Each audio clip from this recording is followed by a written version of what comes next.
The phone buzzed in my pocket for the third time, and I almost didn't answer it. If I had known what that call would cost me, and what it would give me back, I might have let it ring forever.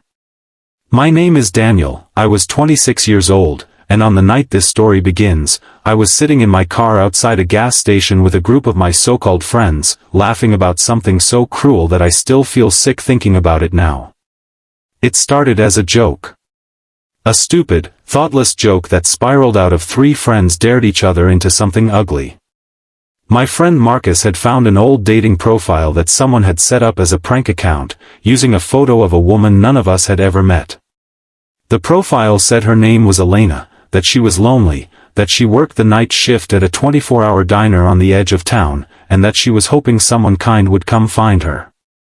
Marcus laughed and said we should drive out there and see if the profile was real, see if there was actually some desperate woman waiting at a diner counter for a stranger to walk in and say the words written in her bio, "Do you like what you see?"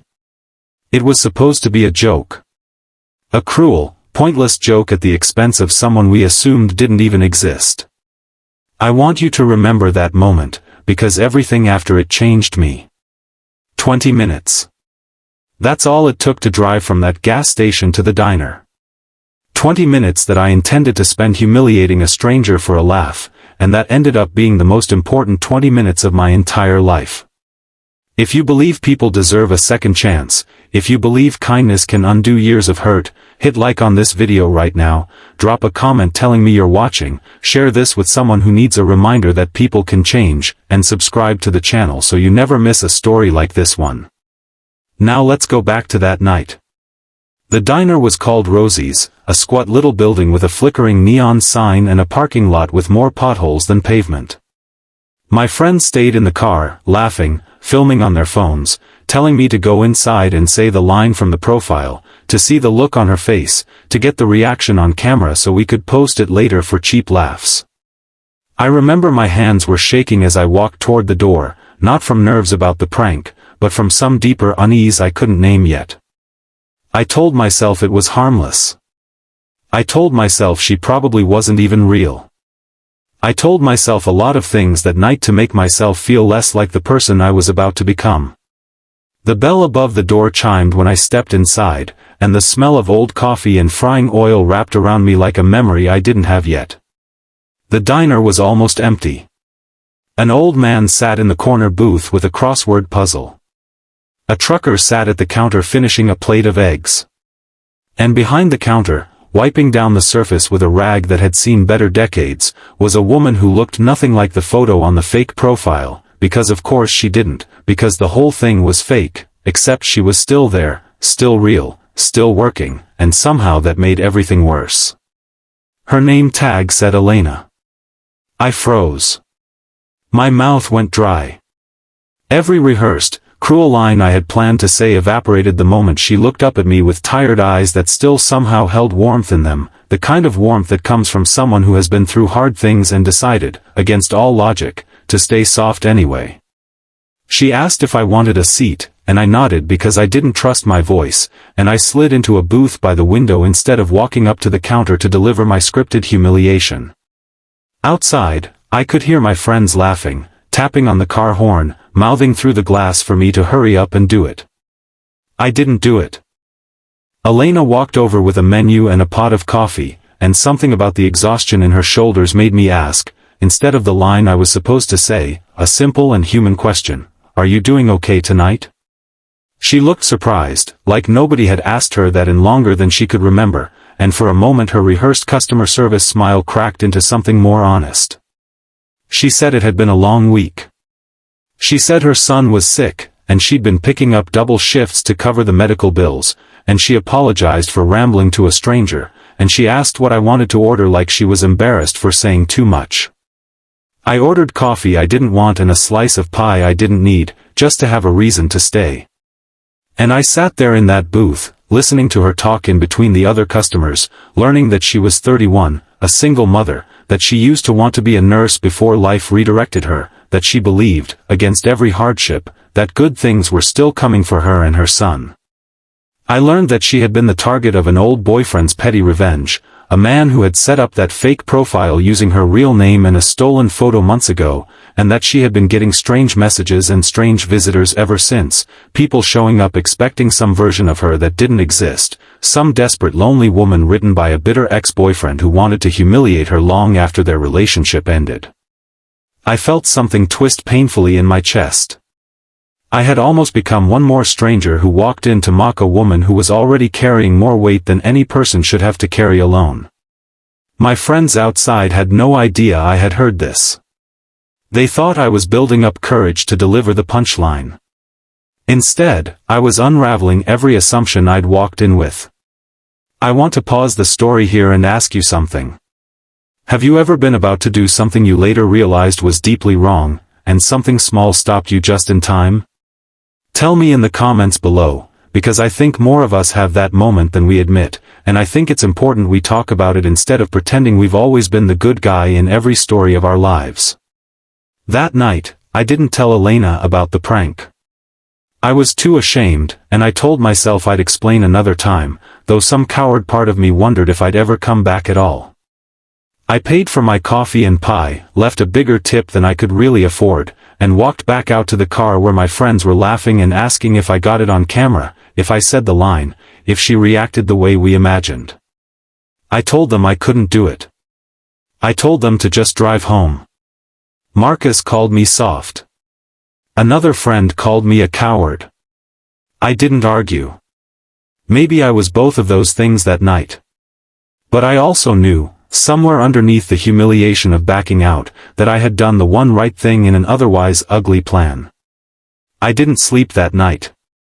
I kept thinking about her tired eyes, about the son she mentioned who was sick, about the ex-boyfriend who had turned her name into a joke for strangers to laugh at from the safety of a car in a dark parking lot. I thought about how easily I could have been another wound in a long list of wounds, how close I had come to becoming someone's worst memory of a stranger's cruelty. 3 days later, I went back to the diner. Alone this time, without my friends, without a joke, without any plan except an apology I didn't know how to phrase. Elena was there again, this time behind the register, and when she saw me she smiled with genuine recognition, the kind of smile that told me she remembered our conversation and maybe, in some small way, it had mattered to her too. I sat in the same booth. When she came to take my order, I told her the truth. I told her about the fake profile, about the dare, about the 20-minute drive intended as a cruel joke at her expense. I told her I was sorry, that I understood if she wanted me to leave and never come back, that I had no right to expect forgiveness for something so thoughtless. I watched her face carefully as I spoke, bracing for anger, bracing for her to call me exactly what my friend had called me, or worse. Instead, she was quiet for a long moment, and then she said something I've never forgotten. She said that she had learned, the hard way, that people often become the worst versions of themselves in groups, saying and doing things they'd never do alone, and that the fact I had told her the truth instead of hiding it meant more to her than if I'd never made the mistake at all. She said that most people who hurt her never came back to say sorry. Most people just disappeared into the dark, leaving her to wonder what she had done to deserve it. If this story has touched something in you so far, if you believe someone can be more than their worst decision, please take a second right now to like this video and leave a comment, because it genuinely helps this story reach more people who need to hear it, and I promise the rest of what happened between us is worth staying for. After that conversation, I started coming back to the diner more often. Not because of guilt anymore, but because I found myself wanting to know her, wanting to understand how someone who had been dealt such a difficult hand could still greet every stranger with patience, could still refill coffee cups with a smile even on the nights her feet ached and her son's fever hadn't broken and her paycheck wouldn't stretch as far as the bills demanded. I started learning her schedule so I could time my visits during her quieter shifts, and we would talk between customers, about small things at first, favorite movies, terrible weather, the trucker who came in every Tuesday and always ordered the same thing. And slowly, over weeks, about bigger things too. About her son, whose name was Caleb, and who loved dinosaurs and wanted to be a paleontologist, and who had been in and out of the hospital more times in his 6 years than most people are in a lifetime, dealing with a chronic illness that drained the family's savings and Elena's energy in equal measure. About her own dreams that had been quietly shelved when life demanded she become a mother, a provider, a survivor before she'd had the chance to fully become herself. I found myself changing during those weeks too, in ways I hadn't expected. I started reconsidering the friendships I'd built my life around, friendships that thrived on cruelty disguised as humor, on pranks that cost other people their dignity for our entertainment. I distanced myself from Marcus and the others, not in one dramatic confrontation, but slowly, the way you drift from a version of yourself you no longer recognize. I picked up extra shifts at my own job so I could quietly cover a hospital bill for Caleb without making it feel like charity, slipping the payment through channels Elena wouldn't immediately trace back to me, because I didn't want her gratitude. I wanted her son to get better, and I wanted to be the kind of person who did good things without needing credit for them. There was a night, maybe 2 months after that first apology, when Elena called me in a panic because Caleb had been rushed to the hospital with a fever that wouldn't break, and she had no one else to call, no family nearby, no one to sit with her in that sterile waiting room while doctors ran tests behind closed doors. I drove to that hospital faster than I had ever driven anywhere in my life, and I sat beside her for 6 hours in uncomfortable plastic chairs, holding a cup of vending machine coffee neither of us drank, saying nothing most of the time because there was nothing useful to say, just being present in a way I hoped mattered.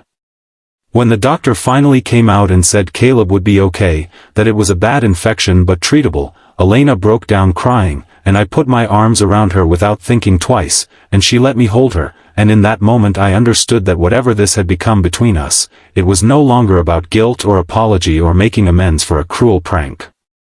It had become something that felt like the truest thing in my life. We didn't rush into anything. There was no dramatic declaration of love in that hospital hallway, no movie-perfect kiss under fluorescent lights. What grew between Elena and me grew slowly, the way real things do, built on visits to the diner, on nights spent doing homework with Caleb at their kitchen table while his dinosaur figurines marched across the placemats, on quiet conversations about fear and hope and what it means to keep showing up for someone even when showing up is hard. I learned that love, real love, isn't the lightning strike moment they show you in movies. It's choosing, again and again, to be present for someone's hardest days, and discovering that in doing so, you become a better version of yourself than you ever thought you could be. A year after that 20-minute drive that was supposed to end in cruelty, I sat in that same diner booth, except this time Caleb was beside me, healthier than I'd ever seen him, laughing about a dinosaur fact he insisted I didn't know, and Elena was sliding into the seat across from us with 3 plates of pie because, she said, some celebrations deserve dessert before dinner. We had just come from a doctor's appointment confirming Caleb was in remission, that whatever storm had been raging inside his small body for years had finally quieted.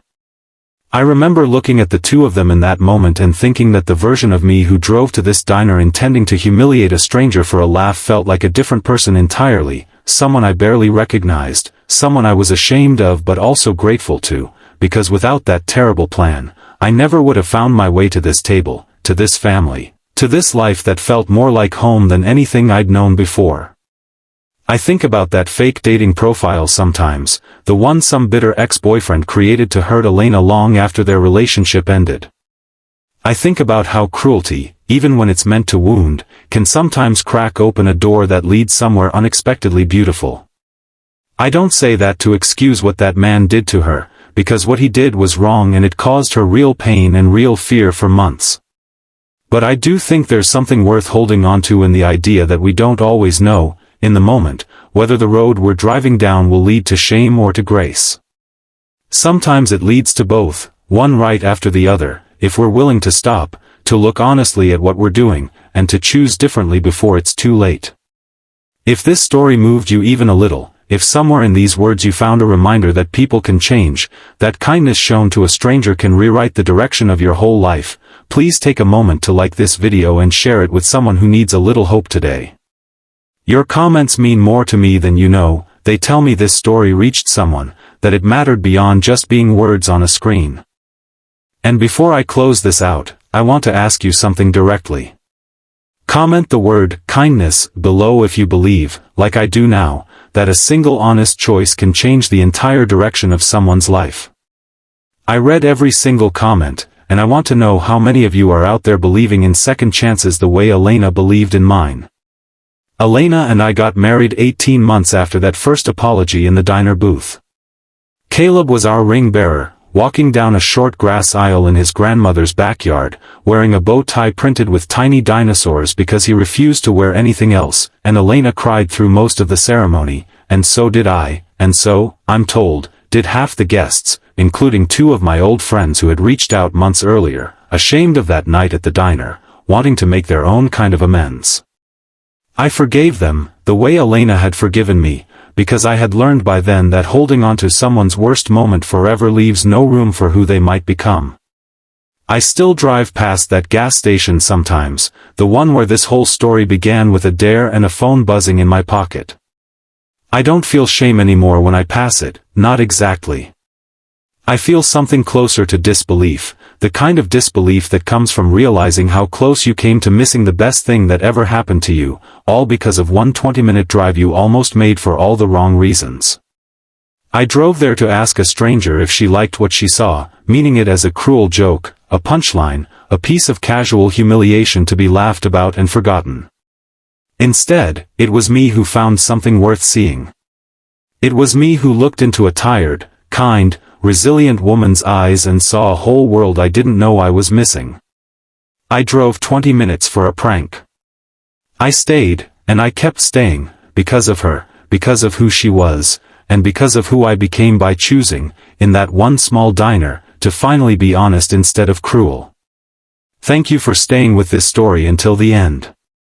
If it touched your heart even a little, please like, comment, share, and subscribe for more stories like this one, because every single one of you watching helps this channel keep telling stories about second chances, about kindness, and about the small moments that end up changing everything.